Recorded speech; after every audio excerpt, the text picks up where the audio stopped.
Almost universally, ancient texts and spiritual traditions suggest that everything in our world is connected in ways perhaps that we're only beginning to understand. This field of energy, this subtle field of energy, is in fact described by Western scientists as a net or a web that creates what they call the underlying fabric of all creation. This field of energy has been here from the very beginning. It is an intelligent field, an intelligence that responds deeply to human emotion. We must feel the feeling as if the prayer has already been answered. And in that feeling, we are speaking to the forces of creation, allowing the world to respond to us, allowing this field, the quantum hologram, the mind of God, to respond to us with what it is that we are feeling within our hearts.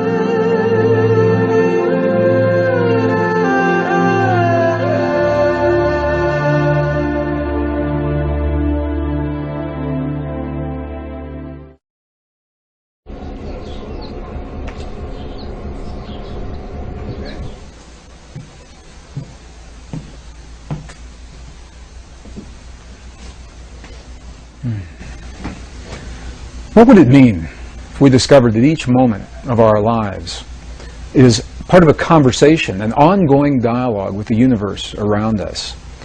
What if everything that happens in our lives, from the healing in our bodies to the peace of our world, to our marriages, our families, our romances, our divorces, all the things that we see as life in each moment of every day, what if they're a reflection of this intelligence, this field of energy that the ancients described in their language, and now that Western science is beginning to describe in a language that we recognize? Well, a growing body of scientific evidence suggests this is precisely the way that our world works. That the world, in essence, is nothing more and nothing less than a reflection of what we have become from within, our thoughts, feelings, emotions, our beliefs, our prayers. Princeton University physicist John Wheeler suggests precisely this concept in an interview recently. What he said was that we live in what he calls a participatory universe. But rather than thinking of the universe as something that's already created and that we're plopped down in the middle of it having these experiences, what Dr. Wheeler is suggesting is that the universe is a result of what we are doing in our lives. He says we're tiny patches of the universe looking at itself and creating itself along the way. Now, this is a radical concept because it suggests that when we look into the world of the quantum atom for that most minute, ultimate particle, we may never find it. Because every time we look, the act of looking is consciousness, placing, creating, building something there for us to see. And when we look into the expanses, the vast expanses of our universe, searching for the very edge of what we call creation, we may never find it. Because the act of consciousness searching is the creative force that puts something in place. Well, growing body, scientific evidence suggests this is precisely the way our world works. And what we'll find is we discover through the experiments that have been done recently in the 20th century is that the ancients may have been very, very close, in fact, to describing precisely the way our world works in the language of another time.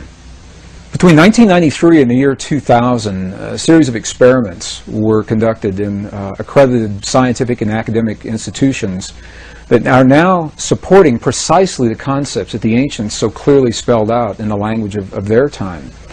3 of these representative experiments are absolutely shaking the foundation of everything we now believe about physics and the way our world works, and are in fact suggesting that we are connected through this field of energy.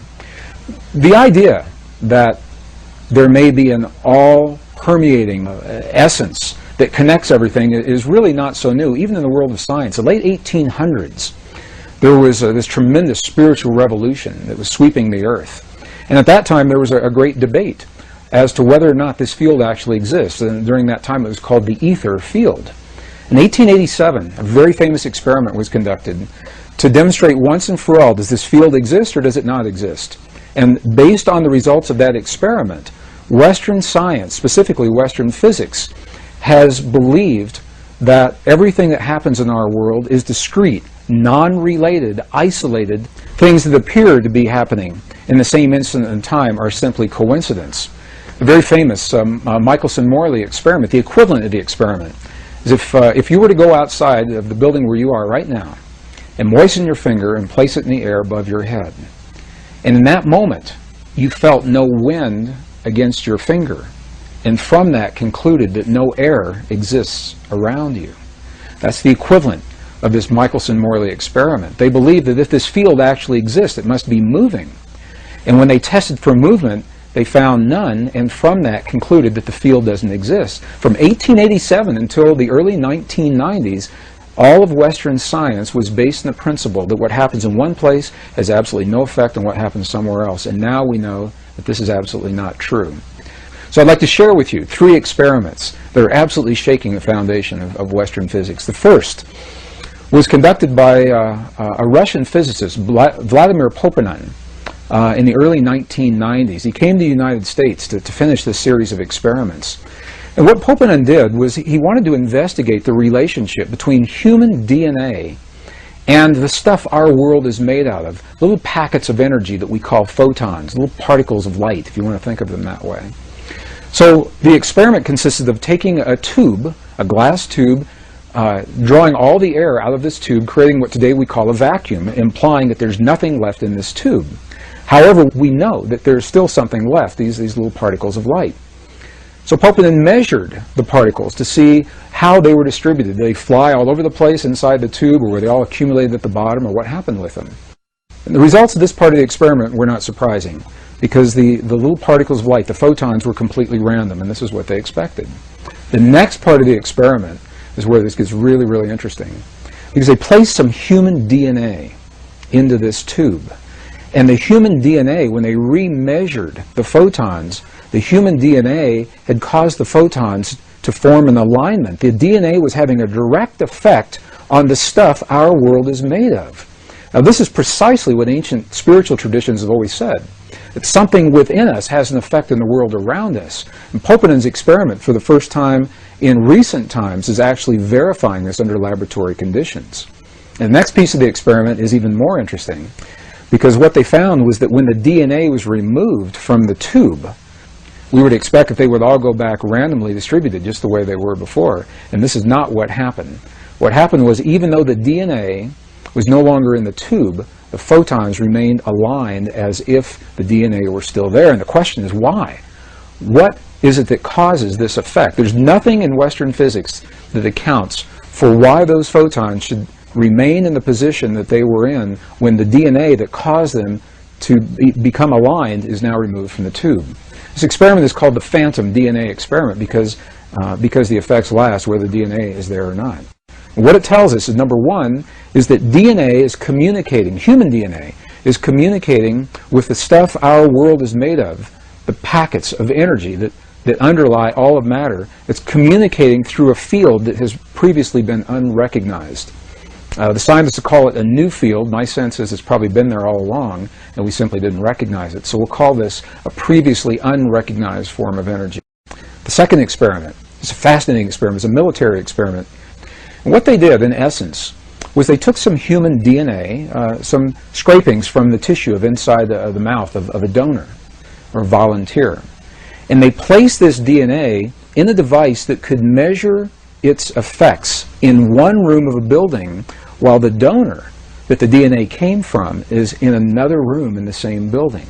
So living DNA from one person, the DNA is in one place, the volunteer is in another place.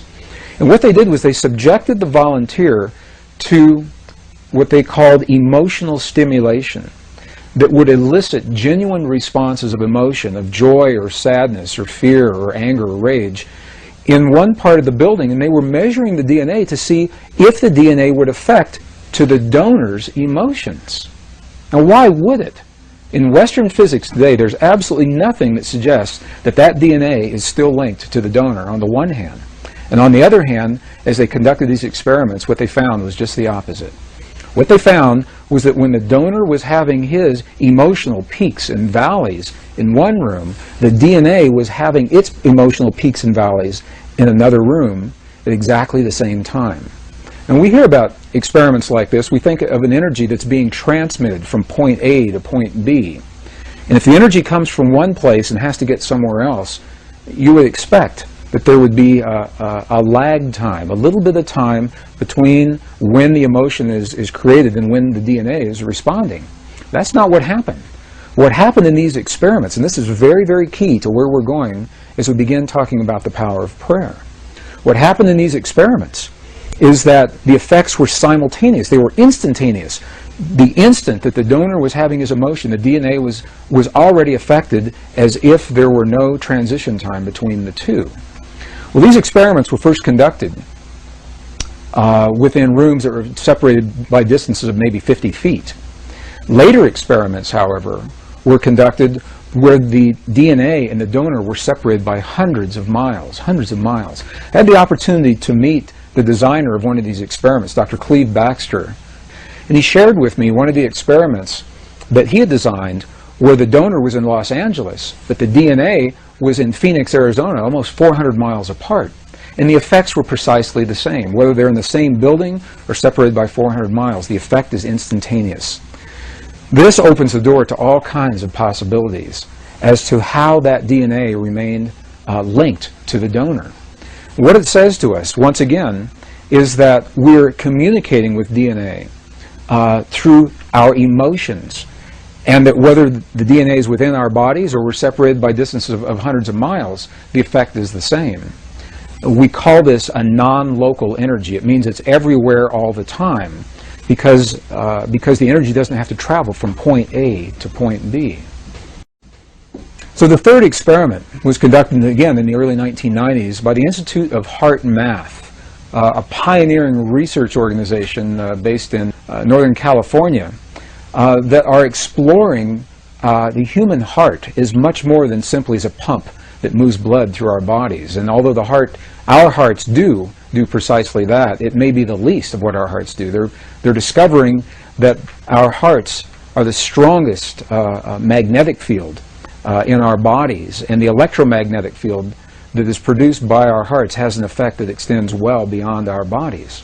The Heart Math Institute had earlier discovered that around every human heart there is a field of energy shaped like a tube. It's called a tube torus, and extends between 5 and 8 feet beyond the human heart. And the question is, in this already acknowledged field, could there be another form of energy that is being carried by this field beyond our bodies? So they designed an experiment to test precisely this theory. This is no surprise. They took some human DNA and they isolated the DNA and asked individuals that were trained to feel what are called coherent human emotions, very clear emotions of love, appreciation, compassion, or anger, rage, and hate, to have those feelings on demand. And as the people who were trained to have the feelings did so, they measured the way the DNA responded. And what they found was this. They found that in the presence of appreciation, love, compassion, forgiveness, the DNA became tremendously relaxed. And what we know from other experiments is that this relaxed state of DNA actually enhances our immune response. When you ask people what it is about the feelings of love and compassion that give us our high immune response, this may begin to tell us why, because the DNA is relaxed and actually allows certain portions of those little switches, if you want to think of them that way, to be enabled or turned on. And just the opposite is true as well. In the presence of anger, rage, hate, and jealousy, DNA was tightened like a little knot, and it actually shut down in some instances. Those little switches depleted the immune response. Intuitively, we know this. We know that when people live in a state of jealousy or anger or rage, that depresses those portions of our bodies, and just the opposite, love, compassion, understanding, forgiveness, that those kinds of things are enhanced. And now, perhaps for the first time, these experiments are beginning to help us to understand why. It's the effect of human emotion on what is called the conformation or the shape of the DNA in our bodies. And what these experiments showed, and what the lab results, the lab notes in the published papers actually described, was that very specific kinds of human emotion have the power to change the shape of the DNA in our bodies. And this is an amazing thing to say, because what it says is that on demand, when we choose to elicit very specific kinds of feelings and emotions inside of our bodies, we actually have the power to change the way the DNA functions in our bodies. This is the beginning of an internal technology, perhaps a very ancient technology that was described in languages of our past that we're only beginning to understand. Well, each of these 3 experiments was interesting unto itself. In some instances, the researchers were not aware of the experiments that the other laboratories were doing. And these experiments are only representative. Other experiments have been conducted along the same lines, giving the same kinds of results. When you put them all together, however, rather than being interesting, isolated experiments, they begin to tell a story. And the story looks something like this. The first experiment, Vladimir Poponin's experiment, said that the DNA in our bodies has a direct effect on our world, on the physical stuff our world is made of on the energetic level. The last experiment shows that human emotion has the ability to change the DNA that's having an effect on the world around us. And the middle experiment, the one that was conducted by the United States Army, shows that whether we're in the same building or 400 miles apart, the effect is the same. We're not bound by space and time.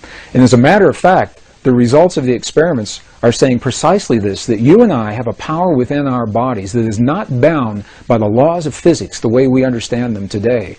That something within us linked directly to the emotion of our bodies, thoughts, feelings, our prayers, our beliefs, transcends the limits of time and space the way we begin to understand them today.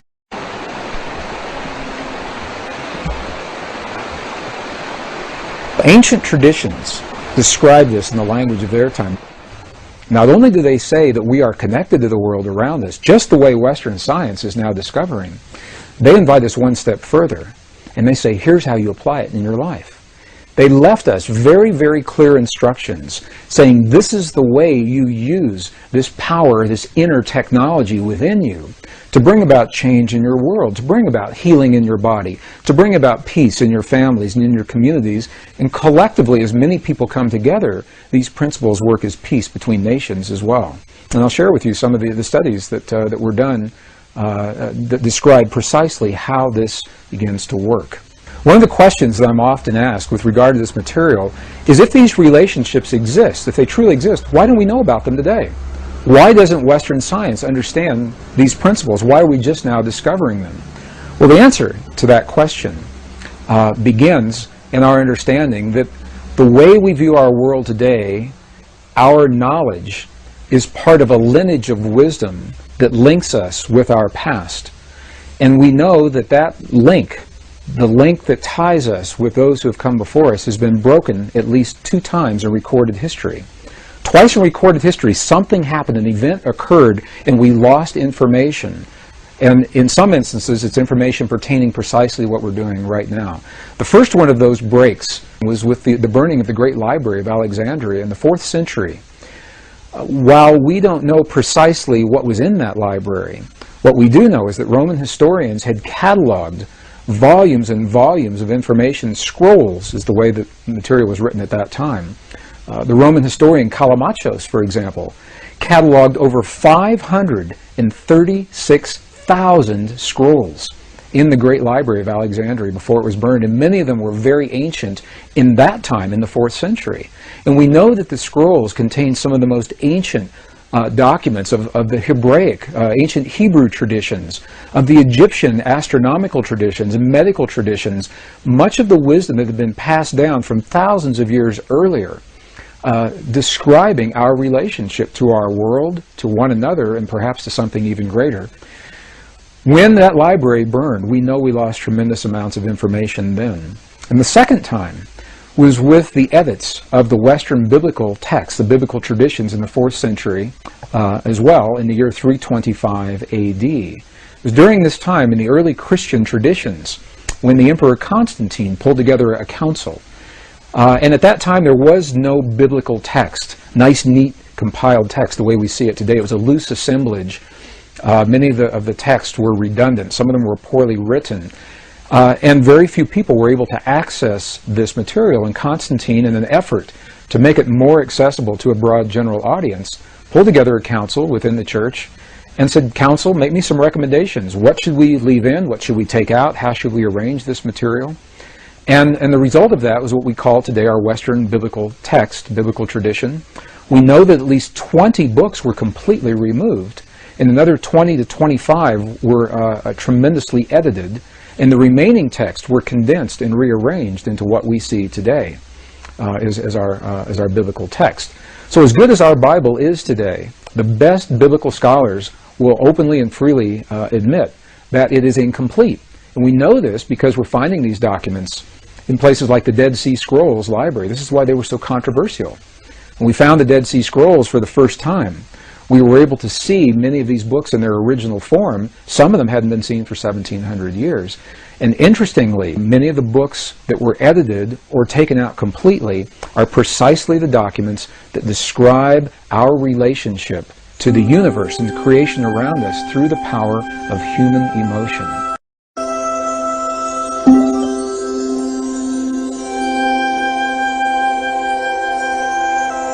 So now that science is beginning to tell us in its language, ancient spiritual traditions have shown us in their way, and in our own texts and documents, we're seeing references to precisely how these principles work. The question is, how do we apply them in our lives? How do we go about making use of this relationship between thoughts, feelings, and emotions inside of our bodies and what's happening in the world around us? Well, perhaps the best place to begin is by defining what a thought and a feeling and emotion really are. I've had this conversation with my mom many, many times. And Mom always says to me, she goes, "I always thought feelings and emotions were the same thing." And while they're closely related, there is a difference. So if we think of a chart, if you look at the ancient charts of the energy centers in our bodies, the chakra centers, if you will, what we see is the lower three energy centers of our bodies. They are closely associated with what we call the power of human emotion. And the ancients said we're capable of only two primary emotions. They said we're capable of the emotion of love, and whatever we believe the opposite of love really is. Whether we think of that as fear or hate. And when you get really deep into the traditions, what we find is they're actually both polarities of the same force.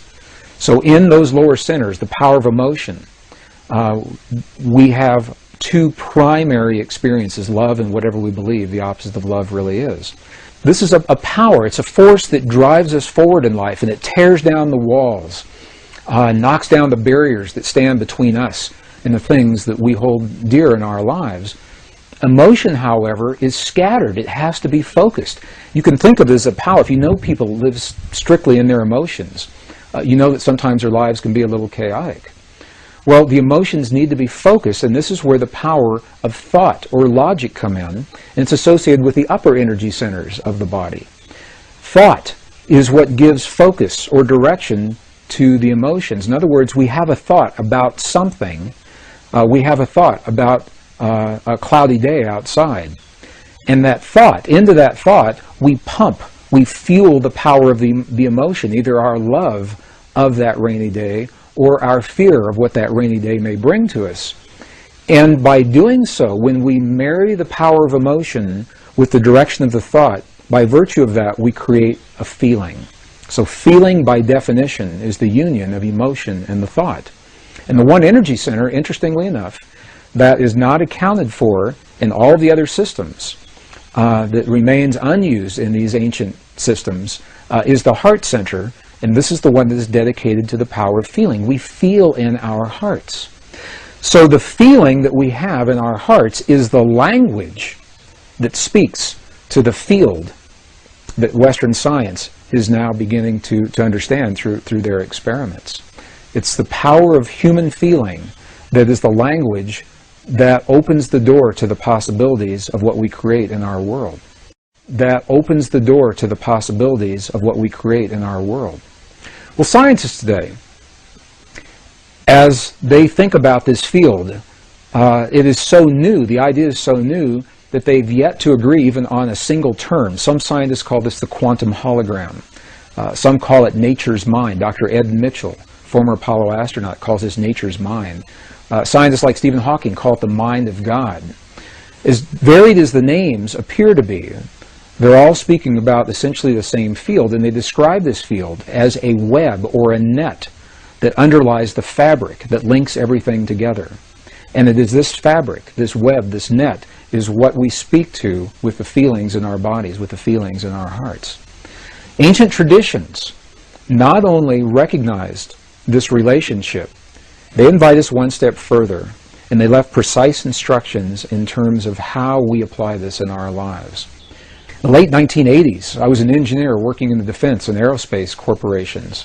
I began exploring these concepts as an engineer, looking in the world around me to understand the history of those who have come before us. And it is that thinking that led me into the journeys of some of the most amazing places in the world, from the temples in Egypt, the Andes Mountains in Bolivia and Peru, into India and Nepal, the highlands of central China and Tibet, all through the American desert Southwest, searching for information and clues that would help us to understand how we relate to the world and how we can use this power of feeling, this power that speaks the language, the world around us. So as an engineer, when I began studying the principles of those who have come before us, the information that they left so that we could understand our relationship to the world around us and this ancient technology that today we call prayer, my thinking was that this kind of information would be best preserved in places that have been least disturbed by Western civilization. And this thinking led me into a journey, first time in 1998, into the highlands of central China, into Tibet, where we had the opportunity to explore 12 monasteries and 2 nunneries, speaking through the translators to those who actually live these principles in their lives. And this is the value of going to a place like Tibet, a living culture. We can go into temples in Egypt or temples, the Mayan temples in the Yucatan, and as fascinating as they are and as much information as they hold, the cultures that left that kind of information no longer exist. So at very best, we are speculating in terms of what they're saying to us. When we go into a monastery in Tibet, we can actually speak with the people who are there. We can ask them, when we see your prayers on the outside, what are you doing on the inside? What happens? What happens to your body? What are you thinking? What are you feeling? What are you emoting? Well, it was in Tibet where I had the opportunity to meet with an abbot of one of the monasteries, and I asked him through the translator. Same thing we'd ask all of the monks and all of the nuns, and it was his answer that was so clear to me. And I asked him, when we see your prayers for 12 and 14 and 16 hours a day, when we see the mudras and the mantras and the bells and the bowls and the gongs and the chimes and the chants that you're doing in your prayers for so long on the outside, I said, what are you doing on the inside? What happens on the inside? And the abbot looked at me, and I like to think he was laughing with me. He may have been laughing at me, because he said through the translator again, he said, you've never seen our prayers, because a prayer cannot be seen. He said, what you have seen are the things that we do to create the feeling in our bodies. And the feeling is the prayer. Then he turned the question on me, and he said, how do you do it in your culture? How do you do this in your culture? And I began to think about the way we think about prayer in our culture today, when we lost the texts that describe how the power of emotion and feeling are actually the language that connect us with the universe and the creation around us. We began to believe that words are simply the prayers. That if we say the right words, the right number of times, the right day of the year, the right time of day, that we've said the prayer. And as well-intentioned as those prayers may be, what we know is that there is a modality of prayer that carries us far beyond where simply offering the words will carry us.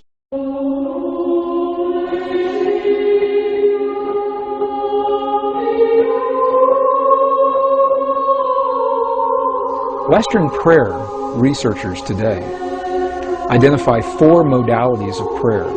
They say when we pray in the West, we use one or some combination of these 4 modes of prayer. The first is an informal prayer that's called a colloquial prayer. I had a friend of mine that lived in the Bay Area in San Francisco that would say this informal prayer coming home from work every Friday on the interstate.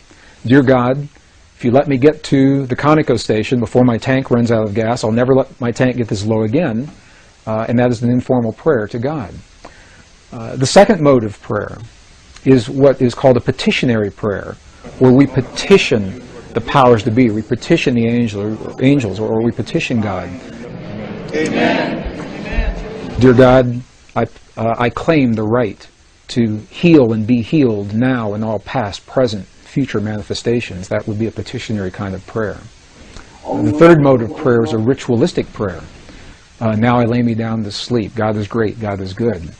And the fourth mode of prayer is a prayer that has no words. It's simply a meditative prayer where we become aware of a presence around us and in the silence. And there's some dispute as to whether or not this is even a mode of prayer or not. But this is the way Western prayer researchers typically think of prayer in our world today.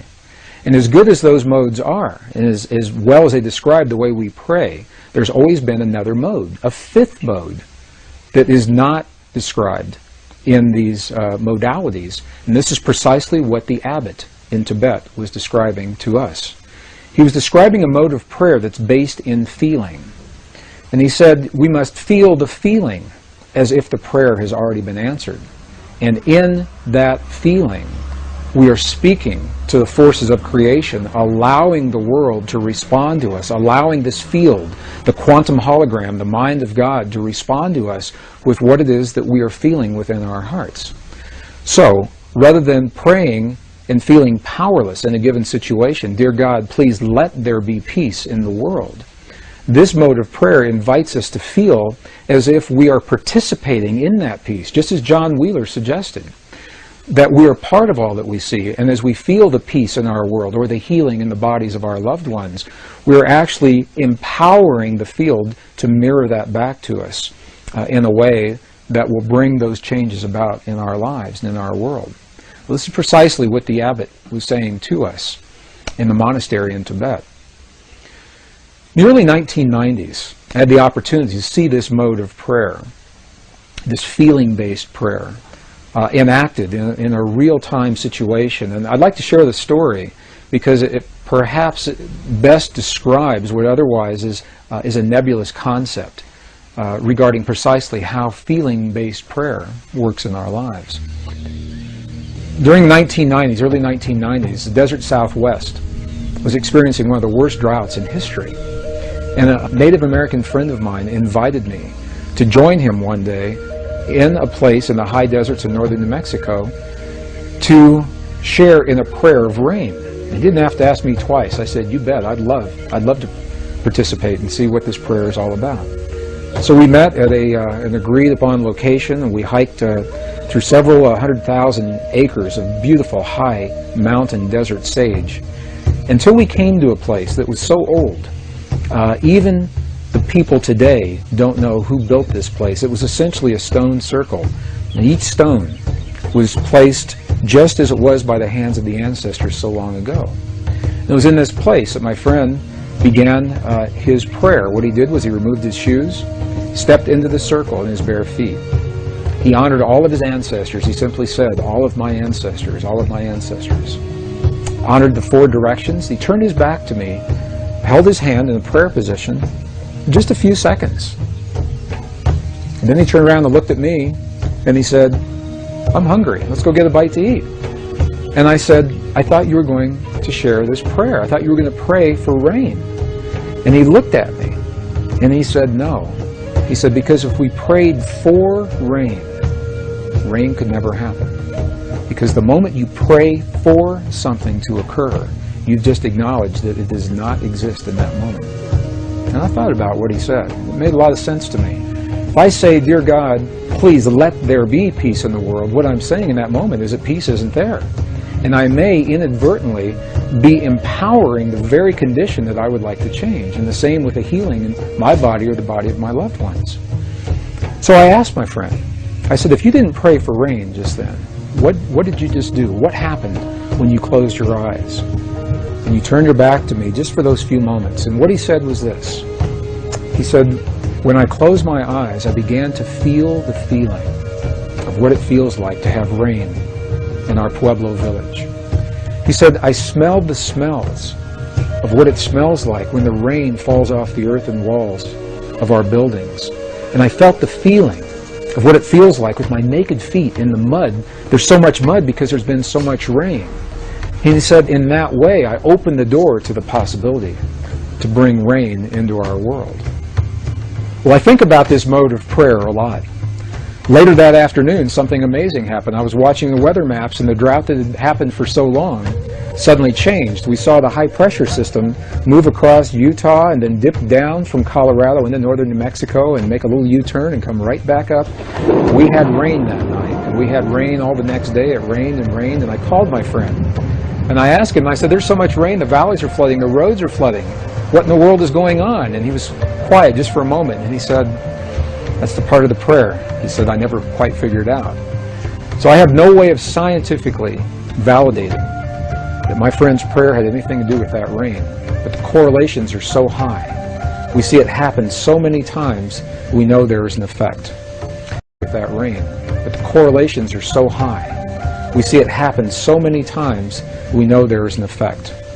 1972, 24 United States cities were used to conduct an experiment where people were trained to feel the feeling of peace in a very specific manner, and they were strategically placed in these cities. Each city had populations over 10,000 people. And these were documented in some of the very well-known TM studies that were done back in the early 70s. And what happened was, during the time that the people were feeling the feelings of peace, in the community around them, beyond the buildings where they were having their experience, the communities experienced statistically measurable reductions in crime, violent crimes against people, traffic accidents declined. In some cities like Chicago, where the stock exchanges, the stock market soared while peace was in place. And when they stopped their prayers, all those statistics reversed. And they did this time and time again to such a degree that the effect could be measured, and it was applied in an even greater experiment that was documented in the Journal of Conflict Resolution, 1988. And this was the experiment. It was called the International Peace Project in the Middle East. And what happened during the Israeli-Lebanese War in the early 1980s, as a result of these earlier studies, people who were trained to feel the feelings of peace were positioned throughout the war-torn areas in Israel and Lebanon. And during the time, what the researchers called the window, the prayer window, when they were feeling, people that were trained to feel the feelings of peace in their hearts, when they were feeling those feelings, terrorist activities dropped to zero. Crimes against people declined. Emergency hospital room visits declined. And they tried doing these experiments different times of day, different days of the week, to make sure it wasn't an effect of weeks or weekends or holidays, or different times of the month to make sure it wasn't an effect of lunar cycles affecting people. And when the studies were complete, what they found, although we may not know precisely why this effect happens the way it happens, we know the correlations are so high that when a certain number of people begin to feel the feeling of peace or healing in their bodies in one place, the effect carries into the community beyond the place where these people are. And it is so precise that we now know, the statisticians were able to determine precisely the number of people that are required to kickstart, to jumpstart this kind of an effect. So I'll share the formula, and then I'll describe what that formula means. The effect is first noticed when a certain number of people are participating. And that number, the minimum number, is the square root of 1% of a given population. So what does that mean? If you have a city of 1 million people, for example, you take 1% of 1 million on your little calculator, and then you take the square root of whatever that 1% was, and that number tells you how many people are necessary, the threshold number, to begin the effect. Obviously, the more people that participate, the greater the effect. For a city of 1 million people, that number is only about 100. In a world of 6 billion people, the square root of 1% of the given population is only about 8,000 people. 8,000 people, according to these studies, are the number of people, that's all that's required, to feel the feelings of peace in their hearts in a given moment in time, simultaneously, to kickstart, to jumpstart that consciousness linked through the field as we know the field exists today, before that peace is felt in the world around us.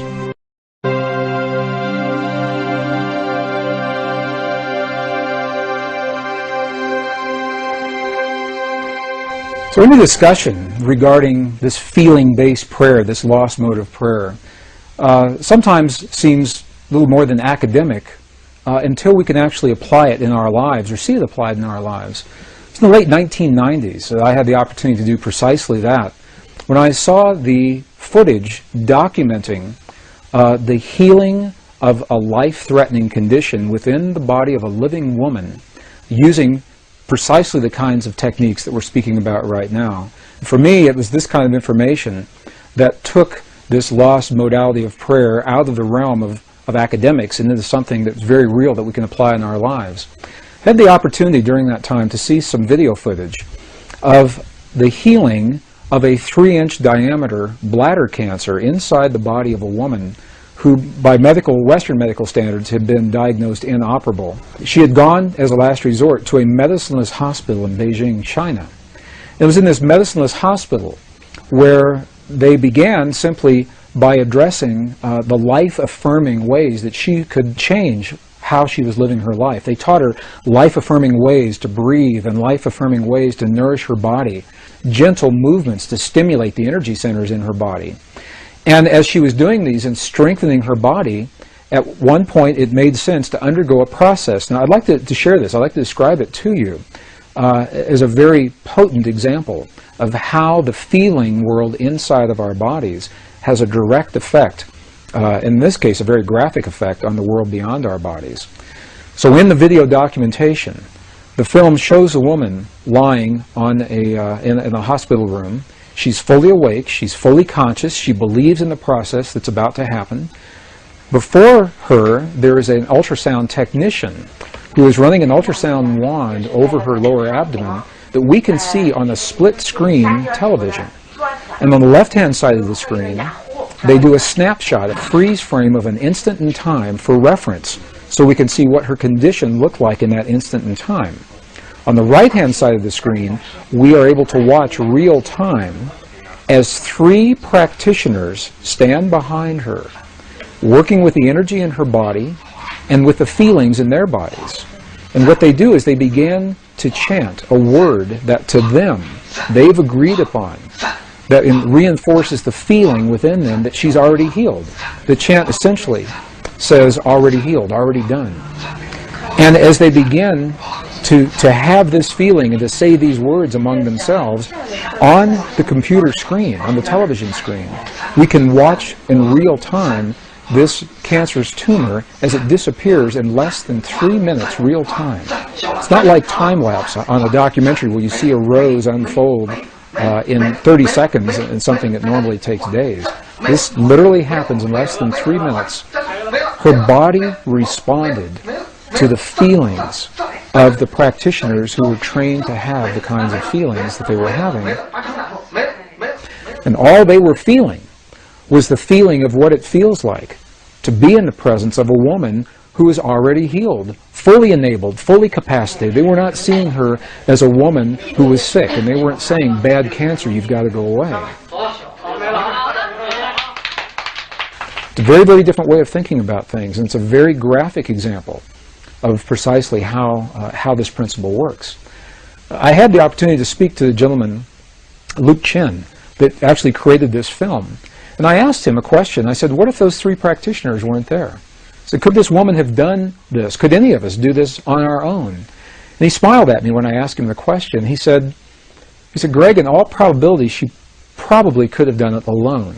However, there's something about us humans in that we seem to feel more empowered and stronger when we're supported by others in the things that we believe in and in the things that we choose to accomplish.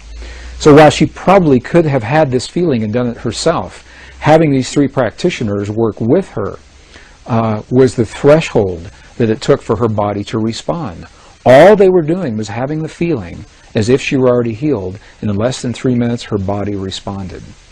What Western physics now is beginning to tell us is that the same energy, the same field that led to the healing in this woman's body also leads to peace between nations. It's the same thing, different scale, same principle. And I've been involved in experiments where hundreds of thousands of people joined together through the World Wide Web. We were coordinated on the internet at a given hour of time, a window of time, when we were trained to feel the feelings of peace in our bodies during that time. And when we did that, statistically, what happened in events around the world, there were wartime events. There were bombings, aerial bombings in Iraq that were scheduled, that were reversed during the window of time when this prayer was happening. Crimes against people declined. Emergency hospital room visits declined. There was a computer research project at Princeton University that was able to document the field of consciousness on a global level while these prayers were going on, and they saw a little glitch, a glyph on the screen indicating that consciousness was responding to hundreds of thousands of people feeling the feeling of peace in the moment that it was occurring. And what this tells us is that the field we're working with is a measurable field. You can pick it up with equipment. It can be measured on the computer screen. This was part of the research project at Princeton University that was called the Global Consciousness Project. So the field is real. It's out there. And it responds to us in ways now that we're only beginning to understand. Even more recently, the research has been done by the scientist Masaru Emoto regarding the relationship between human emotion, human feeling, and water drops is showing this relationship even more poignantly. What has happened is that these scientists, this particular research project, has discovered that droplets of water that make up over 70% of our world anyway, and 70% of our bodies, that these droplets of water respond to human emotion, whether it is felt in the body or as it is actually written on labels that are placed onto vials of water, and the emotion of the researcher as the labels are being written and placed onto those vials. The vials are then frozen for a specific period of time, removed from the freezing process, and as they begin to thaw, they crystallize. And the crystals are the telltale sign of what is happening with the emotion. For example, they've taken water, highly polluted, highly toxic water, from some of the most polluted dams in the center of Japan. This water has never been known to crystallize. They just can't get it to crystallize. And when you look at it under a microscope, what you see, it's a very muddy, very nebulous form. There's no symmetry. There's no crystalline structure whatsoever before the emotions are in place.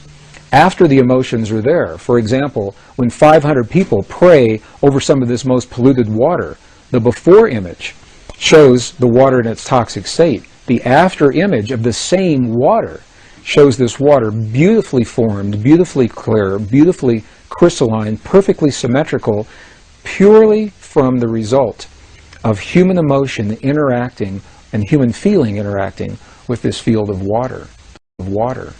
Some of the other research has shown families where children and their parents have encircled a vial of water in a room that has never been found to crystallize. Again, some of the very highly polluted and toxic water. And what they do, they make a game out of it. The children, they send love to the water. They say, "We love you, water. We appreciate you, water. Thank you, water, for what you bring to our world and our lives." And in that innocence, they are eliciting these genuine states of emotion. And as the research continues, it is precisely these vials of water that have received this kind of energy from the children and their families, feelings that the ancients called prayer, that the water begins to crystallize into beautiful, symmetrical, very clear forms, showing once again that there's a direct effect between what we feel in our bodies and what's happening in the world beyond our bodies. And it's a beautiful, beautiful, very poignant example of how each of us has an opportunity to participate, not to control or manipulate, but rather participate in the events of our world, the events of our lives, our families, our communities, and our bodies through the field that links all in creation.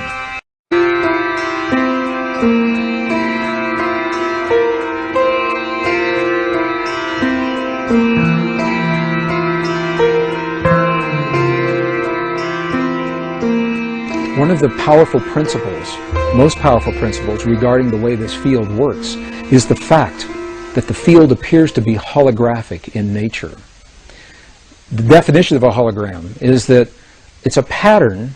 No matter how finely divided the pattern is, the whole remains, even in the smallest portion. For example, a few years ago, there were bookmarks, shiny little foil strips, and when they were shown in direct light, that had an image of a rose fully in bloom, or the image of Mother Mary, or the image of a dolphin jumping over a pyramid. And in these bookmarks, if they were truly holograms, you could take and cut them into the smallest pieces, and then take the smallest one of those and cut it again, and look at it under magnification, and the entire pattern would still remain even in the smallest piece. And I share this principle now because it appears that consciousness, our consciousness through this field, works precisely this way. What it means is that all of us, as smaller portions of a greater pattern, are connected. And the seemingly little things that we do in our lives, day in and day out, the way we respond to one another at the family dinner table during our conversations, the way that we feel about the 6 o'clock news, the way that we respond to a driver that cuts us off on the freeway just before we get to our exit, in those seemingly insignificant moments of life, we are actually having a conversation with this field, the quantum hologram, the mind of God, individually. And when we put all of our little conversations together, that becomes the collective answer. The field mirrors back our collective love, our collective appreciation and gratitude, or our collective anger and rage and fear. So as we watch the events in our lives and our world unfold, and we ask ourselves, why are these things happening? And how can these things happen the way we see them? We might want to keep these principles in mind and ask yourself, do you see these principles that I've just described? Do you see them playing out in the world around you? And if so, if the principle works in one direction, it works in the other direction. As we begin to feel the feelings of the things that we choose to experience in our lives and our world, by definition, the hologram must mirror those things back to us. I hear from so many people that when we offer our prayers from within our bodies, that they need to be sent to the place that we choose for them to be. If we want prayers in the Middle East, that we have to send that energy there. Or if we want prayers of healing for our loved ones, that we somehow have to transmit from our bodies to where our loved ones actually are. Well, I know that these principles are well-intentioned. What the hologram says to us is that we don't have to send anything anywhere. It says that when we feel a feeling in our bodies, it already exists everywhere because we are part of that whole. Just like the pattern is complete, no matter how small we cut that bookmark, we are little pieces of this greater hologram, of this greater consciousness. And by virtue of simply feeling and using the energy to create what we choose within our bodies, it already exists everywhere all the time. Maybe you've had this experience. Have you ever gone to pick up the phone to call someone that you have an affinity for and found that they were already on the other end of the line? My mom and I have this experience. I try to call her at least once a week from wherever I am. It's not unusual for me to pick up the phone and find that she's either already there or her line is busy because she's calling me in that very moment. So when that happens, what is it that's occurring? How does the information get from where I am to where she is so that we're having that simultaneous connection? And I know almost everyone has had this experience before.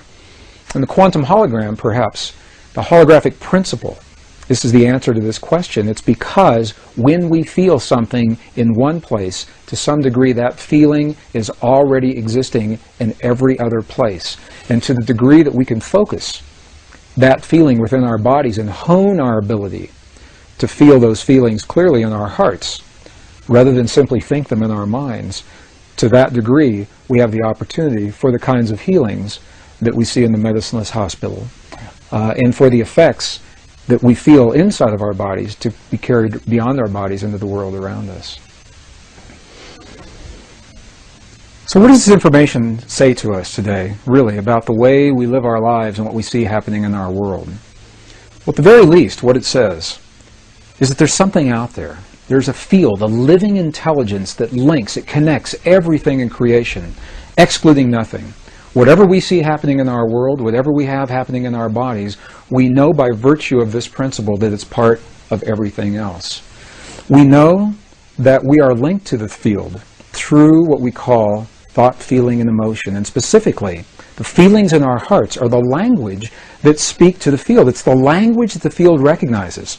The field may not recognize the mental processes of language when we say, "Dear God, please let there be peace in our world." However, the field definitely recognizes the language of the feeling when we feel the feeling in our hearts as if that peace is already there. These are the principles, some of the most subtle and the most empowering principles that were left to us by the ancients in the language of their time. Today, 400 years after the birth of Western science, we're only now beginning to understand precisely the same principles.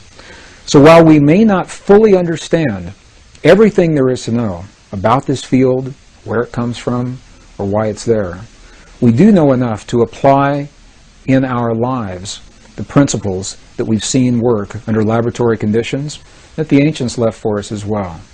From my perspective, this is a very empowering body of information, because it takes the idea of prayer beyond any religious or spiritual tradition and makes it an inner technology that's open to everyone, regardless of our beliefs, or our lifestyles, or our bloodlines, or our heritage, or how or where we choose to live our lives. What it says to us in every moment of life, we're having a feeling. And by virtue of that feeling, we're communicating to the world around us.